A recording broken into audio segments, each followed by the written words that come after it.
Gusto ho natin kumustahin kung okay pa ba yung mga ensaymada at alyanista, yung mga dilawan at pinklawan. Kasi sa dami ho ng paninirang ginawa nila dito kay VP Sara, namamayagpag pa rin ho itong si Vice President Sara Duterte. Siya pa rin ho ang pinagkakatiwalaang government official ng sambayan ng Pilipino. Palakpakan ho tayo mga kababayan.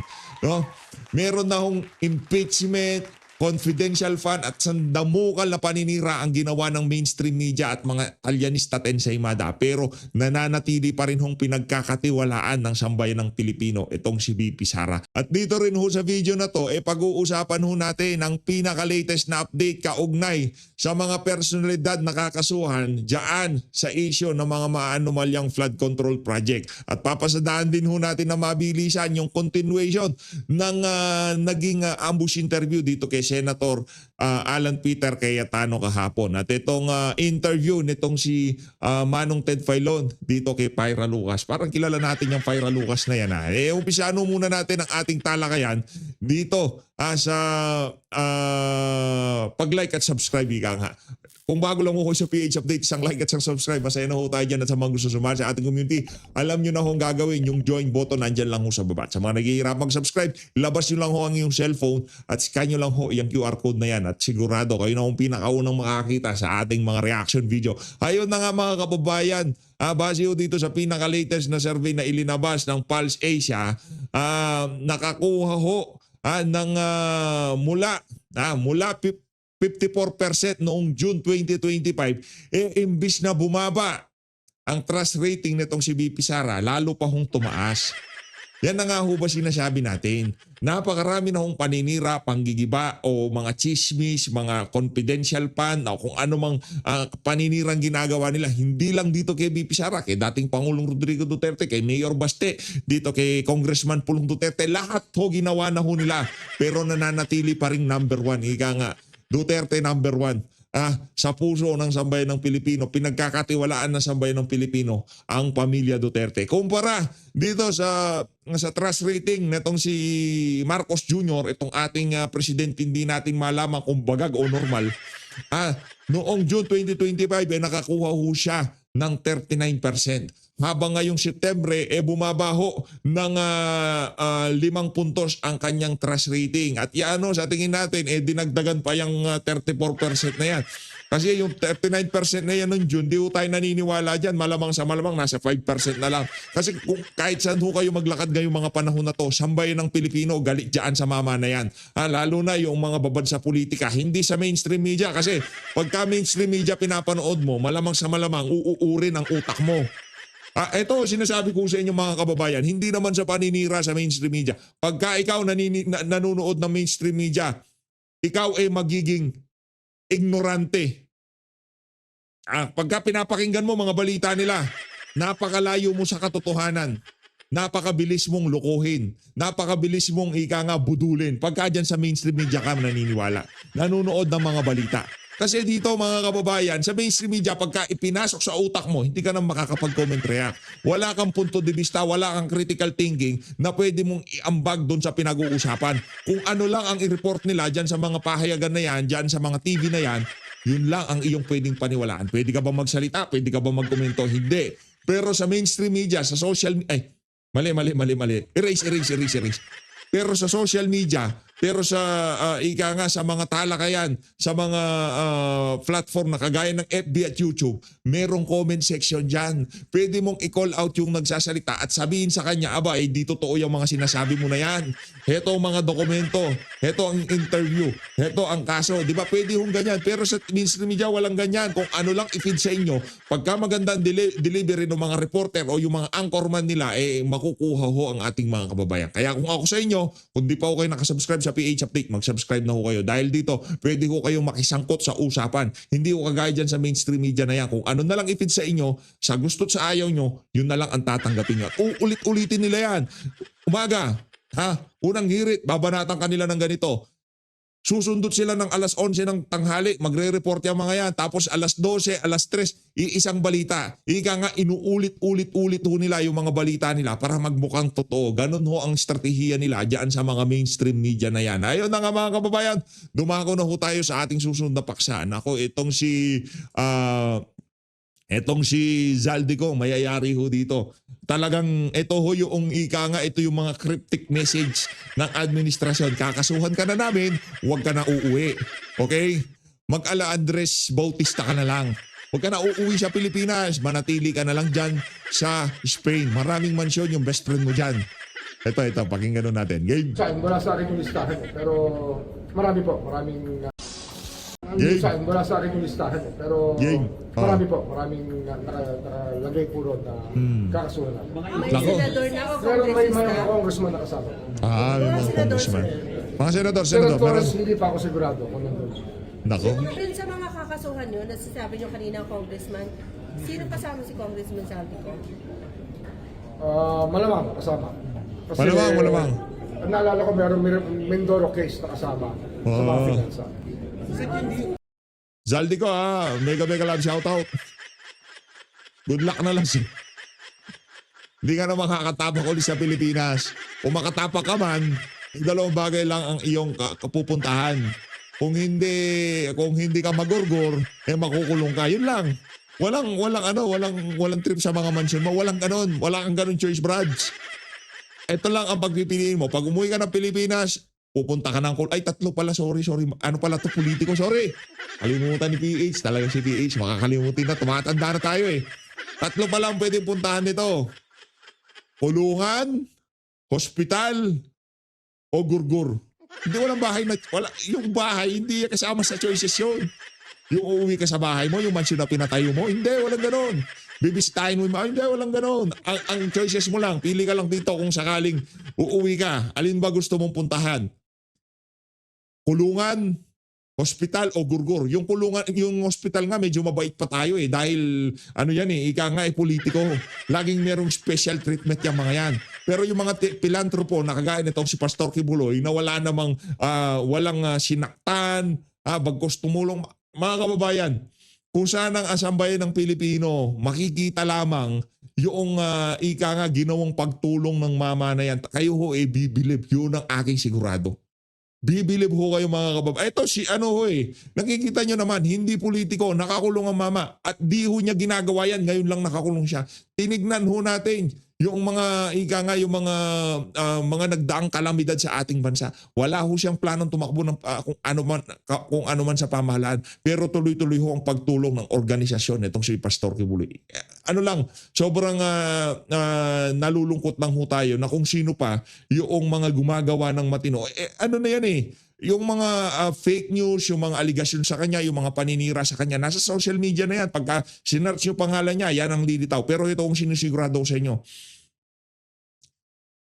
Lahat ng nasa Malacanang ngayon, pagsamasamahin nyo, Marcos Jr., Martin Romualdez, pagsamasamahin nyo, yung tinulong nila sa sambayan ng Pilipino na nanggaling sa kanilang bulsa, kahit pagsamasamahin mo pa sila, hindi nila matutumbasan ang ginawa nitong si Pastor Kibuloy. Yan ang hamon ko sa inyo mga kababayan. Kahit pagsamasamahin nyo, kasama nyo na si Amy Marcos, hindi yung galing sa pamahalaan, iba yung akap, iba yung tupad, yun galing yun sa pera ng sambayan ng Pilipino. Yung tulong na ibinigay nila na galing sa kanilang sariling bulsa, sa kanilang sariling bulsa. Meron silang foundation, meron silang organisasyon. Pagsama-samahin mo, Martin Romualdez, Zaldico, lahat sila, mag-ipagsama-samahin mo. I-add nyo na lahat ng tunulong nila na pera. Pero hindi yan matutumbasan ng ginawa nitong si Pastor Kibuloy. Hindi tayo nagkakaintindihan kung ano man ang kanilang pinaniniwalaan. Pero yung hindi pwedeng itanggi, hindi pwedeng ikaila ng kung sino man na napakaraming natulungan nitong si Pastor Kibuloy. Yun ang ating sigurado dito. Kung yung mainstream media, yung social media, napakasalimuto niyan. At nasaksihan ho natin isang sinungaling na magnanakaw na napintay yung larawan niya bilang itutuloy yung mga naumpisahan ni Tatay Digong. Ganyan ho ka brutal ang social media. Meron naman dito tumulong, sincero, hindi politiko, pero yun ho ang pinintahan ng kung ano-anong kalokohan. Dapat baliktarin Baliktarin ho sa totoo lang Yung ipininta dito kay Bangag nung panahon ng eleksyon, yun ho si Pastor Kibuloy. Yun namang ipinipinta kay Pastor Kibuloy ngayon, yun si Marcos Jr. Sa totoo lang, yun napakasalimuot ho nitong space na ginagalawan natin na to. Kaya kung hindi ho tayo maging maging mapagmatsyag, maging mapagsiyasat sa mga naririnig at nakikita natin dito sa lugar na to, talaga hong maliligaw tayo. Pero akong nakakasigurado sa inyo, kung sino man ang sinisiraan nitong administrasyon na to, inaakusahan nila ng kung anong-ano. Bago kayo maniwala, magsiyasat ho muna kayo. Si Joel Villanueva, si Jinggoy Estrada, bago kayo maniwala, lahat kung ginagawa ng administrasyon na to para sa kanilang political interest. Wala ho sa pagtulong sa kung kanino mga kababayan natin. Ang sigurado dito, nakakulong si Pastor Kibuloy pero iniisip pa rin niya yung mga kapakanan ng mga kababayan nating nahihirapan ngayong mga panahon na to. Yun ang hindi sinungaling dyan. Yun ang totoo dito mga kababayan. Kung ba naman kailan na ng case din si Salvi, kung i-request na rin po ba na makasa yung kanyang passport? Oh, siyempre, kasama yan. At ang mas mahalaga dyan, yung mga freeze orders talaga ma-implement laban sa mga tao. At ito mga susunod na araw, marami akong pipirmahan na suspension orders o kaya papipirmahan ko sa aking mga kasama para masuspindi na yung mga opisyal na tiwali dito sa flood control mess sa iba't ibang probinsya. Andun sa akin, wala sa akin yung listahan. Ayun na ho mga kababayan, ano na ho, sasalansanin na nitong ang administrasyon, itong si itong si Elizalde ko. Grabe no, kawawa ho talaga Pilipinas. Nakakalungkot ho. Nakakalungkot. Southeast Asia tourist growth, pinuso nitong si Sarjak. Kawawa, bagsak ho talaga ekonomiya natin kasi ang ano lang talaga natin, wala ho tayong krudo, wala ho tayong langis. Ang ating lifeline ng ating pamahalaan yung buwis ng mga ordinaryong Pilipino, yung kita ng mga OFW at turismo. Yun lang ho mga kababayan. Hindi ho tayo kagaya ng Middle East, meron silang krudo, meron silang mga petroleum products, meron ho silang ganun. Wala tayong ganun. Ang ating lifeline dito sa Pilipinas, buwis ng mga ordinaryong Pilipino, remittance ng mga OFW, at yung turismo. Yung turismo ho, ngayong mga panahon na to, talagang lagapak ho ang ating katayuan dito sa Southeast Asia. Pinupuntahan, Vietnam, Malaysia, Timor-Leste. Mas pinipili pa ng mga turista ang Timor-Leste kaysa Pilipinas. Napakaraming magagandang lugar dito. Takot ang mga turista, puro kasi magnanakaw mga pagpasok pa lang nila sa airport, nanakawan na sila. Eto mga kababayan, dumako na ho tayo sa interview nitong si Manong Ted Filon dito kay Pyra Lucas. Pumpanig sa isyong ito. Si Pyra Lucas po ang founder ng United Filipino Against Crime and Corruption, UPAC, ang kanila pong organisasyon. Good morning po. Good morning, Sir Ted. Good morning po sa lahat ng iyong pakinig. UPAC. Pangalan pa lang, talagang mauupakan ka na At tagapanood. Opo, nakakuha kami ng kopya ng ilang dokumento ng bahagi ng inyong reklamo sa Ombudsman. As we speak now, ito pang Tarlac 3G Construction and Development Corporation ay, pag-aari pa rin nitong sila Congressman Rivera? Yes, sir. Hanggang ngayon po at hindi po siya nag-divest. In fact, may kontrata pong naka-attach dyan nitong year na to na siya pa rin po ang pumipirma. Ito hong isyong ito, kailan pa ho ninyo sinimulan na ipaglaban at bakit kayo humantong na ngayon, kahapon, sa pagsasampa ng kaso? Si Sir Ted, nung pong pumutok yung flood control, pero malakas na ang bulong-bulungan noon pa na merong mga anomalya sa flood control. Yan. So, na-arouse ang aming pag-iimbestiga dahil dun sa sinabi ni Presidente Marcos.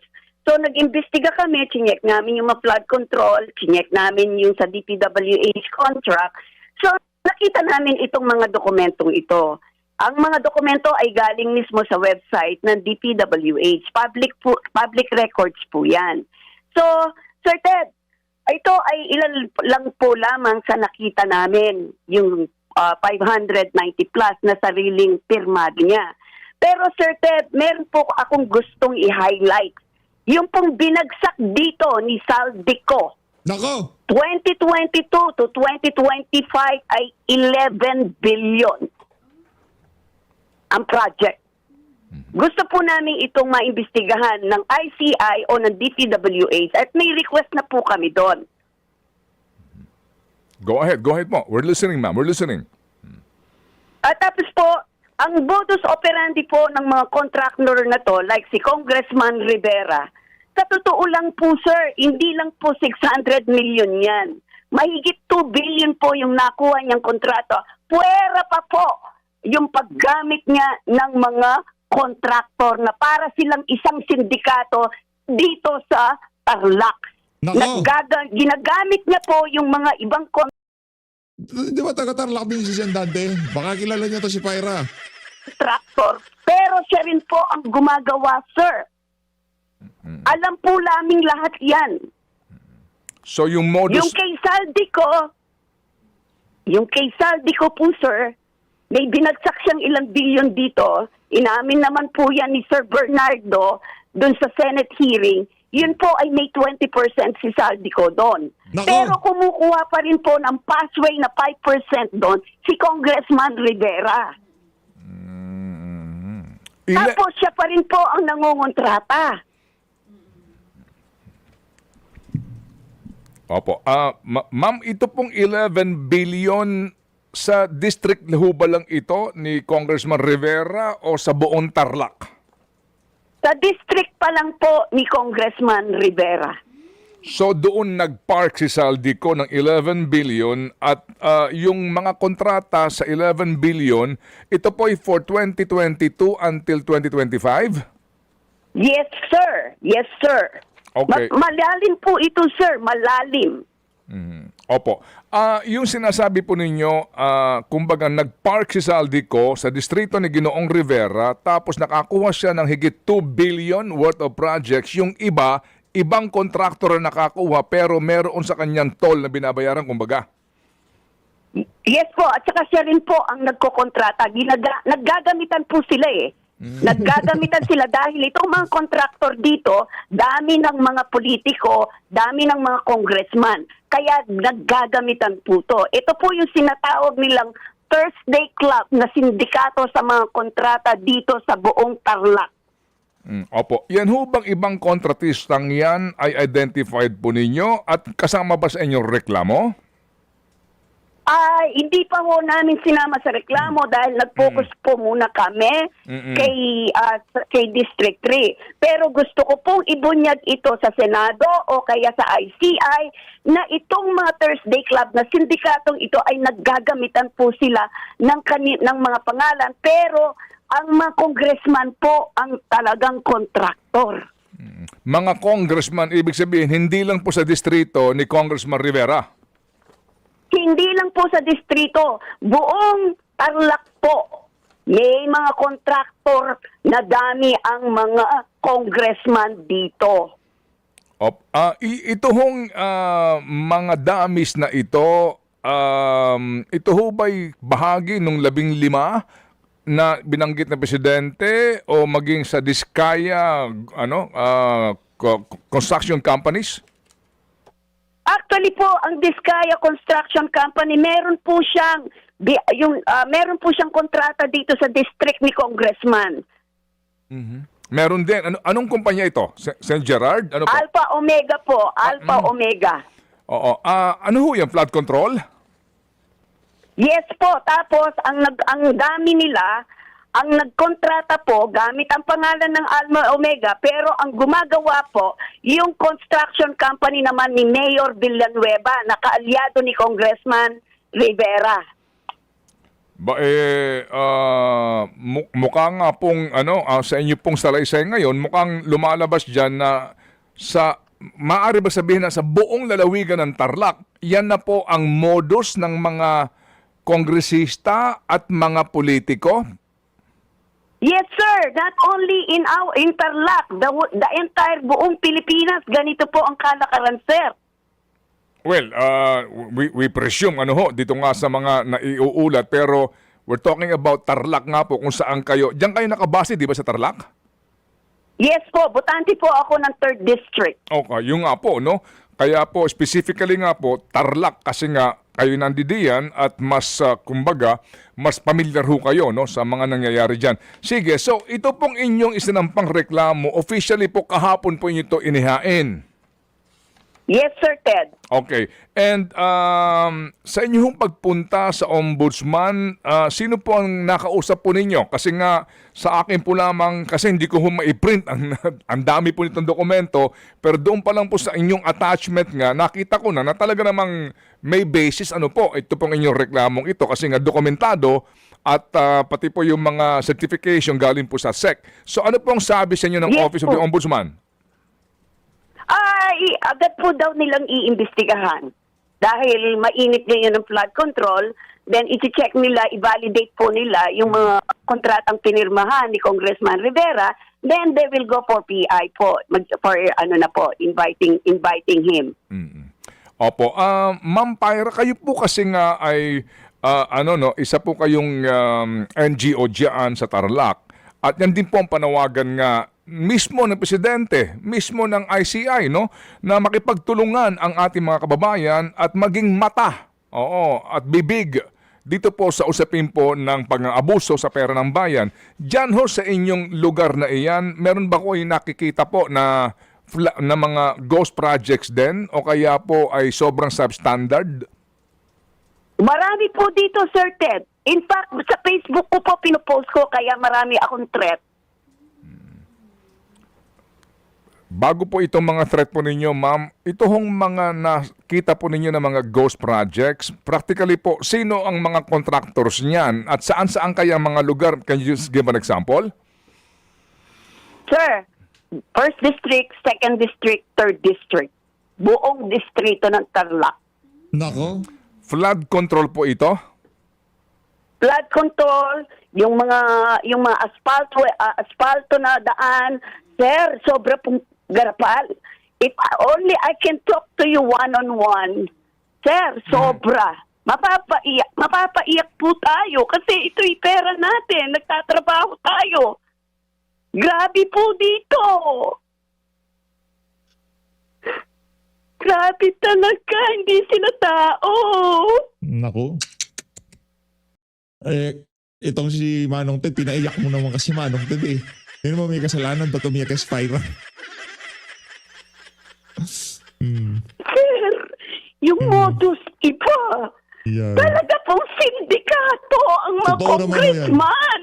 Nako po. Si Aldi ko, yari ka dito, pinaiyak mo si Pyra Lucas. 100 million, 150 million, ang ilang metro lang po, tapos substandard.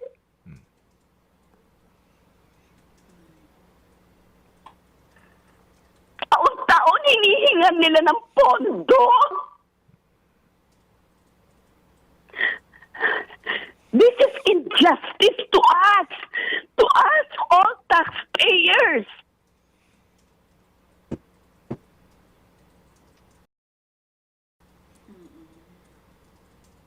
Willing po akong makipag-usap sa inyo in private. Sasabihin ko Nako. po kung anong mga modus. Kumpleto Nako po po. ako ng detalye, sir.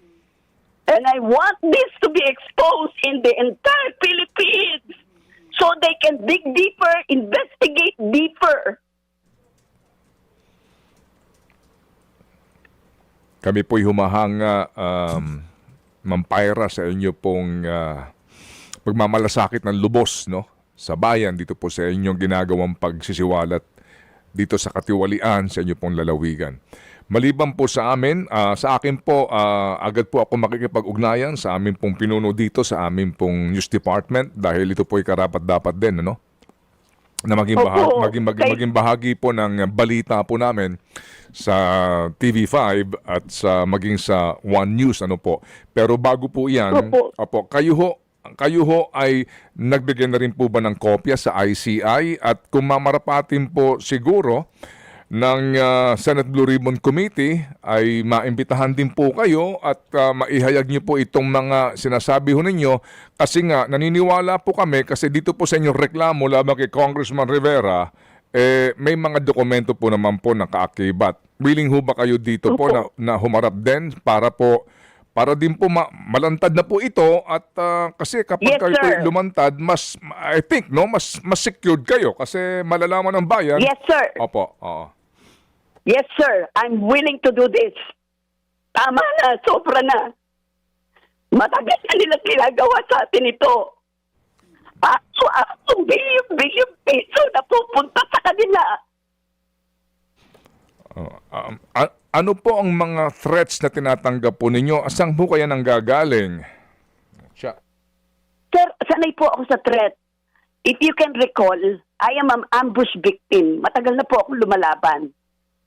May security naman po ako, sir. Binibigyan po ako mula nung ma-ambush ang anak ko. Siya'y napatay dahil ako yung kala nila, ako yung nakasakay sa kotse.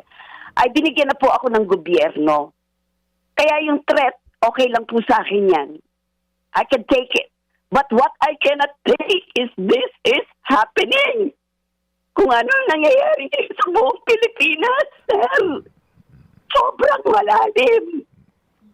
Araw-araw, billions of pesos for this guy, congressman of the Philippines. Opo. Ma'am, yun hong kumamarapati lang po ninyo, yung pong pangyayari sa inyo pong anak, kailan po nangyari yun? It was 2014. Nag-viral po yun. Because of my fight against Mayor Boking Morales, I exposed the corruption and the drugs. So ito hong pati pala ho dito sa Pampanga naabot po ninyo, no? Yes po, sir. Yes po, sir. Opo. Buong Pampanga, Region 3 po, kilala po ako. Opo. Pinapasok ko po talaga. Okay, sige po. Sige. May pahabol lang pong tanong si Chacha po sa inyo, Ma'am Pyra. Ha? Okay, go ahead, Cha. Yes po. Ma'am Pyra, meron pa po ba tayong iba pang mga nakasuhan na sa ombudsman aside po dun sa na-file na po natin dun sa mag-asawang Rivera? Meron pa po kaming kinakasa. Susunod. Maybe Okay. next week. Oo, ito po ay sa Tarlac din o sa Pampanga na? Hindi po, Pampanga po. Specifically in Pampanga po. Ma'am, gano'n nyo na Yes po po. katagal binabantayan ito pong sa issue ng mag-asawang Rivera? Kasi may binabanggit din po doon sa mga balita na may kasapakat po na DPWH engineer. Yes po. Sila po ang nagdi-deliver talaga ng pera. Totoo po yan. 3 years ko na po silang binabantayan. Okay. Sige po. So sa ngayon po, Ma'am Pyra, gusto lang ho namin kayo hingian po ng pahayag para po sa lahat ng mga nakikinig sa aming pong programa sa buong Pilipinas dito po sa inyong laban na ito para din po mas maunawaan ng marami kung ba't ho kayo umiiyak habang kayo po'y aming kinakapanayam. Sige po, Ma'am Pyra, at ang aming pong linya magiging bukas kasi pagkatapos po ng aming pong programa, tadaanan ko na po yung head ng aming pong dito, news department para po makipag-ugnayan dito nga po sa binabanggit po ninyo na dapat nga malantad itong mga nangyayari dyan sa inyong lalawigan. Go ahead po, Ma'am Pyra. Sa ating mga kababayang mga Pilipino, talamak na po ang korupsyon sa buong Pilipinas. Matagal na pong nangyayari. Huwag na po tayong umasa lang sa gobyerno. Kailangan po tumulong tayo bilang concerned citizen, concerned Pilipino. Tayo po ang pagbabago. Huwag po nating iasa lahat sa gobyerno dahil hindi po kakayanin lahat yan ng gobyerno. Kaya tayo pong mga Pilipino mismo magmasid, magbantay sa ating mga nasasakupan. Kung hindi po ito titigil, wala na pong kinabukasan ang ating mga anak, mga apo, mga susunod na henerasyon. Utang, utang, utang, utang. Hindi pa po sinisilang ang ating mga apo. Meron na po silang utang na babayaran dahil lahat po ng pera natin ay nasa pulsa na ng mga politiko. Kaya nananawagan po ako, kapwa ko Pilipino, magkaisa, magmasid, mag-usap. Gagawa po tayo ng hotline para po i-report natin, mag-usap sa kanya-kanyang mga lugar para makapag-file po tayo ng kaso o magpunta sa gobyerno, sa Senado, Kongreso, Ombudsman, ICI. Let's do this for the future of our country. Huwag po nating hayaang laspagin, ilugmok sa kahirapan ang Pilipino. Marami pong salamat. Salamat din po sa inyo, Ma'am Pyra, sa inyo pong malasakit sa bayan. Salamat po na marami.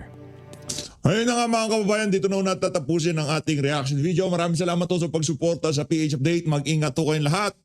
Mahalin natin ng Pilipinas.